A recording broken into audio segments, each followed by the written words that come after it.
Hey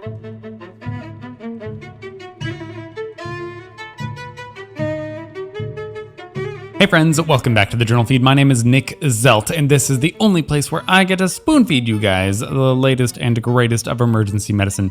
Now, if you are not hearing this right now, then you are not currently a Journal Feed subscriber, and so you're not getting the full podcast. If you would like to get access to the full podcast, then you can check out all the details for that at journalfeed.org.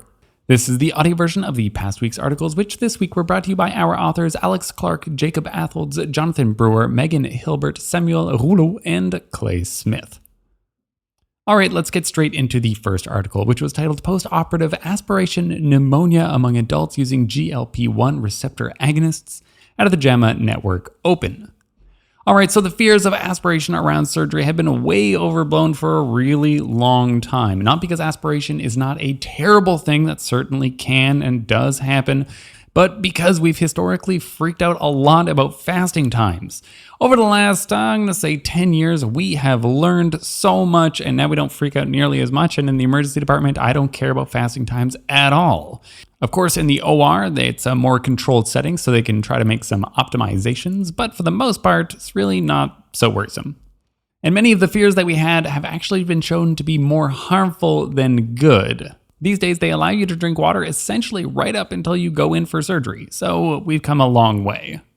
But in recent years, there's been something else that has been worrying us a little bit. So these GLP-1 receptor agonists, which are super common these days, well, they do seem to cause some delay in gastric empty. And so theoretically, this would increase the risk of aspiration because you're going to have a bunch of stuff in your stomach.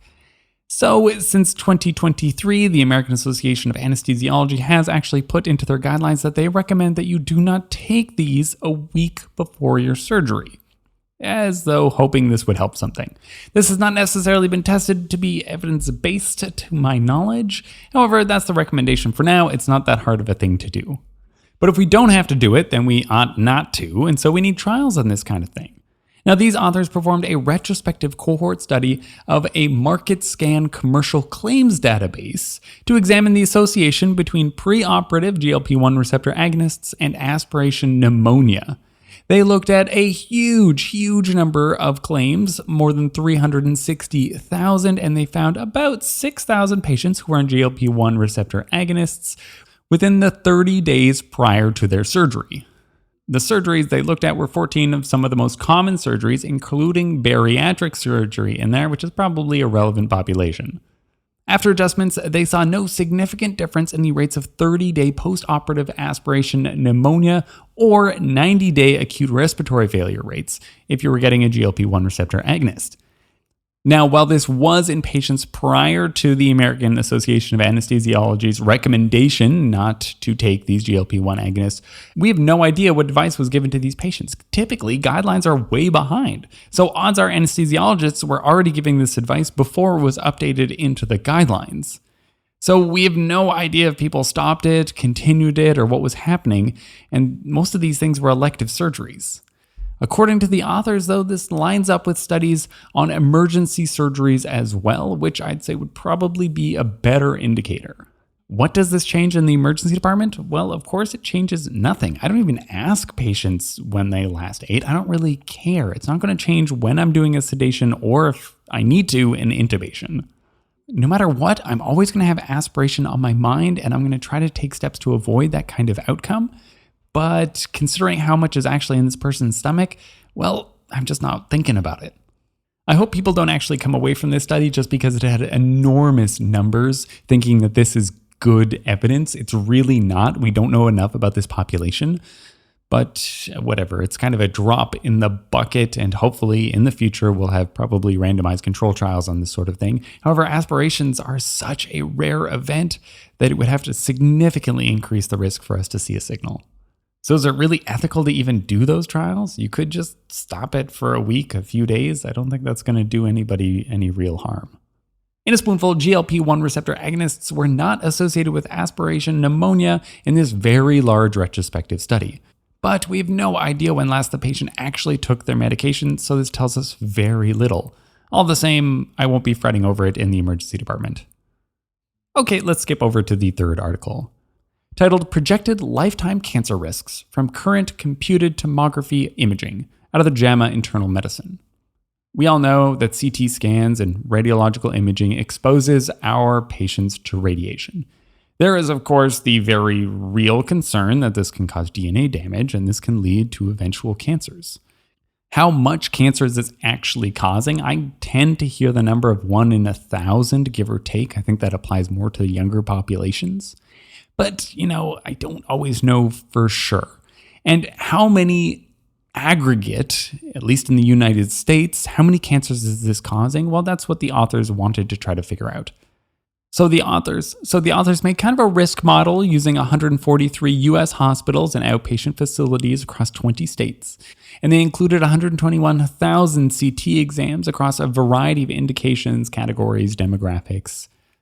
And some of the numbers they found were actually very interesting, such as that 11% of scans done are done within the last year of someone's life.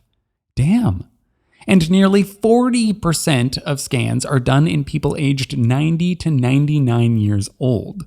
And I'd say this kind of supports what I already think, which is liberal use of these scanning technologies in the elderly, which is fair. They tend to have more problems. When you add all the cancers caused by CTs together, this seems to amount to about 100,000 lifetime cancers over the course of a year, and 90% of those are going to occur in adults. This is just in the United States. The top cancers that were caused in adults were lung, colon, and then leukemia. In children, it was thyroid, lung, and then breast. Now, of course, the younger you are, the more susceptible you are to radiation. So if you do a CT scan in a child under 1 year old, their risk of getting cancer is about 20 per 1,000, compared to if it's a 15 to 17-year-old, then it's about 2 per 1,000. But still, in terms of gross aggregates, the biggest offenders for getting cancer due to scans are people aged 50 to 59. Just old enough to kind of need those scans, but still young enough to live long enough to actually get cancer. Anyways, by their estimates, around 5% of cancers a year are caused by CT scanning. This is right up there with some of the other big offenders, such as alcohol consumption also causing about 5% and obesity causing about 8%. Don't despair too much, though. A lot of this risk data comes from outcomes from atomic bomb survivors. This is where we got a lot of our radiation data from, and we don't know how applicable that actually is to this population. Also, it's hard to measure how much good these scans are doing these patients. If we didn't scan them, would they have lived long enough to get that cancer? Of course, we try not to scan people who don't need it, but all the same, how many lives are we saving on the other end of things? I'd say it's still likely net benefit to patients' health overall, or else I have no idea what modern medicine is doing. Continue to use CT scans, of course, but just be a little bit cognizant of the fact that a lot of these patients are put at risk for some cancers. And think about how many CT scans you do in a year. We are causing cancer. And so if we can reduce our CT scan use safely, then it's something that's net benefit to our patients. In a spoonful, 5% of cancers in the USA are caused by CT use. CT use, which has gone up about 30% in recent years, by the way. So while CT scanners are absolutely a crucial tool, try not to use them for no reason. Okay, that's all the articles from this week. Let's do a quick wrap up of everything we talked about. From the first article, as far as we know, don't fret too much about GLP-1 agonists when it comes to aspiration pneumonia. Of course, the anesthesiologists are going to do their thing, but in the emergency department, I have no reason to say you should be scared. From the third article, CTs cause cancer, about 5% of all the cancers per year in the United States. Again, if you are hearing this right now, then you are not a part of the members feed, and so you missed 3 articles from this past week. What were those articles that you missed about? Well, one was a review of everything hyperkalemia and its treatment. And then we saw a newer trial comparing andexanet to PCC. And finally, intra-aortic balloon pumps for cardiogenic shock. Links to all the original articles can be found at journalfeed.org, or just follow those links in your show notes. Our goal here is for you to read less, learn more, and save lives, one spoonful at a time.